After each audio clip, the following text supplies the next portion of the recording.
멕시코 복서들은 화끈하고 거친 경기 스타일로 전세계 팬들의 사랑을 받습니다. 흔히 멕시코 복싱 스타일이라고 일컬어지는 스테레오타입이 있긴 하지만 그런 범주화가 무색할 정도로 개인마다 특색이 뚜렷한데요.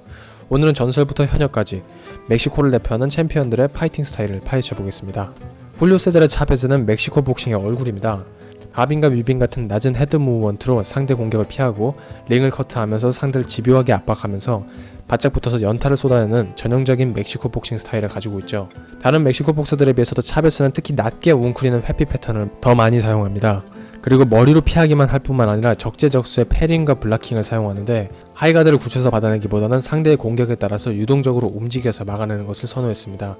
그래서 그는 하이가드를 고수하는 카넬로 같은 선수들에 비하면 손의 위치가 다소 낮은 편입니다. 이마 위는 머리 움직임으로 피하고 턱 근처는 손을 모아놓고 때때로 양손을 부딪히면서 턱으로 오는 펀치를 막아내는데 이런 블락킹 동작은 차베스의 특징적인 동작 중 하나죠. 개인적으로 다른 멕시코 복서들과 가장 뚜렷하게 구별되는 차베스의 가장 큰 특징은 링커트라고 생각하는데 그는 비슷한 스타일의 마이크 타이슨과는 다르게 한 번의 거리를 잘 좁히지 않습니다. 그보다 중앙을 먹고서 상대를 링커트를 통해서 천천히 잡아가는 걸 좋아하는데요. 링커트를 하는 가장 기본적인 방법은 상대를 평행선상으로 따라가면서 조금씩 점진적으로 가까워지는 겁니다. 상대가 활발한 사이드 스텝을 밟지 못하도록 퇴로를 차단하면서 진입하는 건데요. 스퀘어하게 설수록 상대를 양옆으로 잡아가기가 좋습니다. 그리고 차베스는 굉장히 스퀘어한 스탠스를 가진 것으로 유명합니다. 그의 뒷손은 사실상 왼손과 동일한 선상에 위치해 있기 때문에 그는 뒷손을 잽처럼 쓰면서 상대를 압박하기도 했습니다. 그리고 거리가 잡히면 역시 멕시코 복서답게 강력한 바디샷과 콤비네이션을 보여주는데요. 특히 리버샷을 애용합니다. 그의 집요한 리버샷은 상대로 하여금 경기 내내 오른팔을 바디에서 뗄 수 없게 만듭니다. 또한 그는 토토토 상황에서의 인파이팅의 귀재인데요. 한번 거리가 잡히면 어마어마한 양의 콤비네이션을 쏟아붓습니다. 아마 오늘 나오는 멕시코 복서 중에서 가장 펀치를 많이 내는 복서일 것 같습니다. 그의 또 다른 시그니처 무브로 팔꿈치 압박이 있는데요. 차베스는 포켓안에서의 콤비네이션과 회피 능력 역시 출중했지만 이렇게 때로 팔꿈치로 상대 공격을 막고 밀어내면서 때로 상대의 펀치나 클린치를 저지하고 인파이팅을 지속하곤 했습니다. 차베스는 80년대와 90년대 초를 풍미하며 107승 86KO라는 무시무시한 기록을 남겼습니다. 또한 아직까지도 전세계 복싱 팬들이 가장 좋아하는 멕시코 복서를 꼽을 때 1, 2순위를 다툴 정도로 인기가 많은 복서입니다. 번외로 아버지를 따라서 프로복서 길을 똑같이 걷고 있는 그의 아들 훌리오 세자르 차베즈 주니어는 아버지의 전설을 넘지 못하고 그저 그런 모습들을 보여주고 있는데요. 그가 과거 골로프킨에게 스파링에서 압도당하는 영상은 굉장히 유명하며 멀쩡한 카넬로에게 무력하게 패배하고 MMA에서 복싱으로 전향한 앤더슨 실바에게도 패배, 최근에는 제이크 폴과의 경기에도 패배하면서 복싱 팬들에게 여러모로 모양이 빠진다는 평가를 받고 있습니다. 아버지 입장에서 생각이 많을 것 같습니다. 복싱을 좋아하신다면 살바도르 산체스라는 이름을 한 번쯤 들어보셨을 겁니다. 마이크 타이슨과 로이 존스 주니어 등 수많은 복서들이 칭송하는 전설적인 멕시칸 복서입니다. 산체스는 마치 시즈탱크처럼 발을 받고 압박해 들어가는 여타 다른 멕시코 복서들과 다르게 가볍게 바운스하면서 거리를 잡는 펜듈럼 스텝을 보여줍니다. 그는 무조건 압박하며 접근전만 펼치진 않았으며 그보다 상대에게 발이나 머리 움직임을 주면서 계속 상대를 돌면서 각을 잡고 파워샷들보다는 우선 잽을 중심으로 풀어나가면서 상대가 실수를 했을 때 그것을 반격하는 것을 좋아했습니다. 산체스 역시 하이가드에 의존하는 멕시코 복서는 아닙니다. 사실 80년대에는 복싱의 디펜스 트렌드는 오늘처럼 이렇게 가드를 잘 들고 갭을 줄이기보다는 패링으로 확실히 차단을 하는 것이 더욱 대세였죠. 그 역시 뛰어난 패링을 가졌지만 손위치만 낮을 뿐 다소 정적으로 손을 들고 있는 차베스와는 달리 산체스는 손을 이리저리 움직이면서 상대의 주의를 끄는 것을 좋아했습니다. 손을 빙글빙글 돌리다가 날카로운 잽을 꽂곤 했죠. 산체스의 가장 큰 특징은 바로 헤드 무브먼트와 함께 이어지는 연계 공격이었습니다. 그는 숙이면서 오버핸드 혹은 뒤로 빠지면서 레프트 훅이나 어퍼컷을 사용했는데 그는 경기 내내 수없이 앉았다 젖혔다를 반복하기 때문에 정확히 언제 그가 무엇을 던질지 알 수 없었습니다. 여기에 바디샷까지 섞이면 머리가 더 아파지죠. 또 보통 몸을 숙이면 밸런스가 무너지거나 기동성이 저하되기 마련인데 산체스는 보폭을 크게 유지하면서 균형이 무너지지 않도록 하면서 몸을 숙이면서도 공격을 하거나 뒤로 빠질 수가 있었습니다.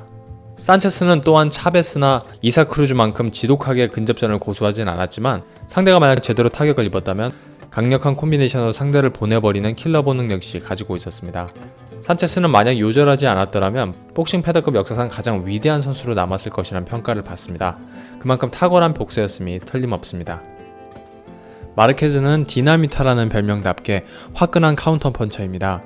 그는 그 파키아오를 전매 특허 오른손 카운터로 실신시켜버린 선수로 마르케즈의 전반적인 파이팅 스타일은 모두 특유의 강력한 카운터 펀칭을 극대화하는 데 초점이 맞춰져 있습니다. 마르케즈는 마치 카넬로처럼 상대와 일정 거리를 유지하면서 계속 그 앞에 서 있는 걸 좋아합니다.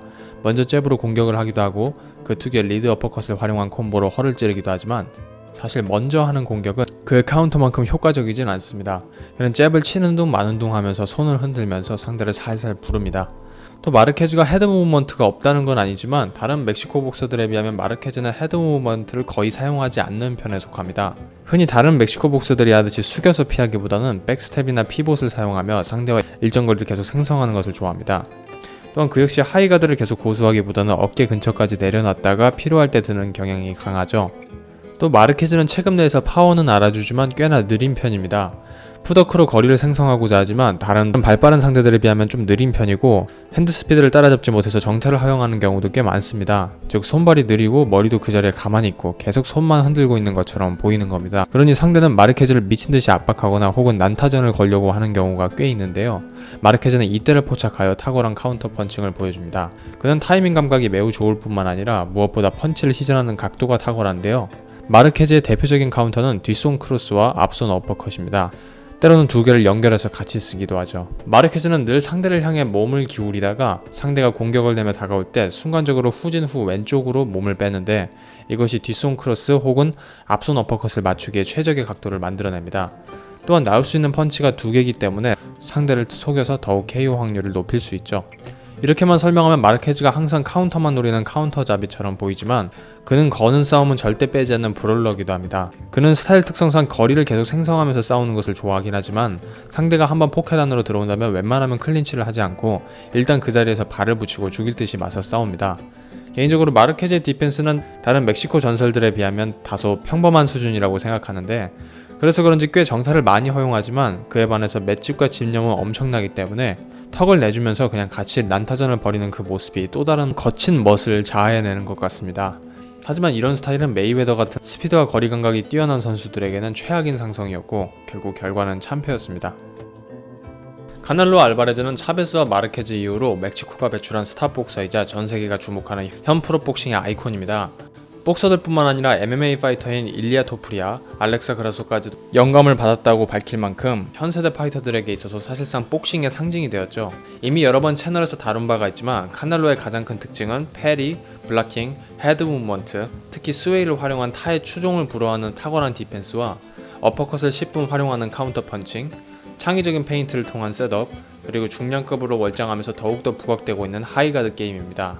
또한 웰터급에서 시작하여 라이트 헤비급에서도 무난하게 통할 만한 준수한 파워를 가지고 있죠. 그러나 카넬로의 고질적인 약점은 푸더크로 다른 뛰어난 스킬들에 비해서 푸더크의 속도가 발목을 잡아 메이웨더, 라라, 비볼 등 아웃복서들에게 많이 고전하곤 했습니다. 90년생인 그는 슬슬 노장 반열에 들고 있고 또 무거워진 체급으로 인해서 점점 민첩한 회피를 줄이고 하이가드로 상대 공격을 받아내다가 강력한 카운터를 돌려주는 방식으로 파이팅 스타일을 굳히고 있는데요. 엄청난 양의 콤비네이션을 쏟아내는 다른 멕시코 복서들과는 다르게 한 방 한 방을 상대가 닿기만 하면 쓰러질 정도로 강하게 구사하는 게 특징입니다. 펀치의 유형은 주로 그가 자주 사용하는 레프트 훅이나 어퍼컷이 되죠.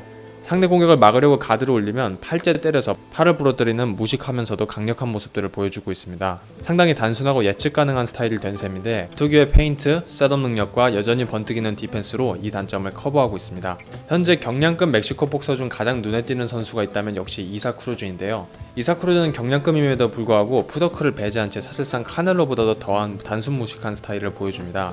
그는 카넬로처럼 하이가드를 높게 올리거나 혹은 때로 턱만 가린 채 단단한 이마로 상대 공격을 받아내면서 상대를 링커트하면서 끊임없이 압박합니다. 크루즈는 뚜벅뚜벅 걸어가면서 상대를 압박하다가 상대가 잽등을 내면서 멀어지려고 하면 그때 가드에 상대의 잽이 닿는 즉시 오버핸드 카운터를 날리는데요. 말 그대로 온몸을 날려서 크게 칩니다. 보통 이렇게 크게 치면 일반적으로 상대에게 카운터 기어를 주기 쉽고 잘 맞지도 않는데 이사 크루즈는 카운터성으로 엇박자로 내서 리스크를 줄이는 편이며 경기 내내 바디를 찔러서 가드를 내리는 작업을 꼭 동반합니다. 파워에 초점을 맞춘 만큼 한번 맞추기만 하면 효과는 굉장하죠. 크루즈는 바디 때리고 훅 걸고 바디 때리고 훅 걸고 이걸 경기 내내 계속 무한반복합니다. 상대가 결국 나가 떨어질 때까지 말입니다. 다만 이렇게 온 힘을 실어서 치는데도 불구하고 의외로 KO율이 그다지 높은 편은 아닙니다. KO율만 따지면 요절했음에도 크루즈보다 경기수가 많은 살바도르 산체스보다도 KO율이 떨어지는데요. 아마도 크루즈의 훅은 다소 투박하게 시전되는 경우가 많아서 정확히 턱을 가격하는 경우가 드물기 때문이 아닐까 생각이 듭니다. 파워 자체는 무시할 수가 없지만 정확도가 떨어지는 것이죠. 하지만 작은 키와 리치를 보완하는 전술로 상대가 때릴 때 따라서 같이 계속 쓰러질 때까지 친다는 단순 무식한 방법으로 저번타 데이비스와도 좋은 경기를 보여줬고, 비슷한 슬러거인 롤리 로메로도 꺾었다는 점에서 인간 승리적인 인물이라고 생각합니다. 복싱에서 159cm라는 리치는 극복하기 쉬운 리치가 아니죠. 시청해주셔서 감사합니다. 더 좋은 영상으로 돌아오겠습니다.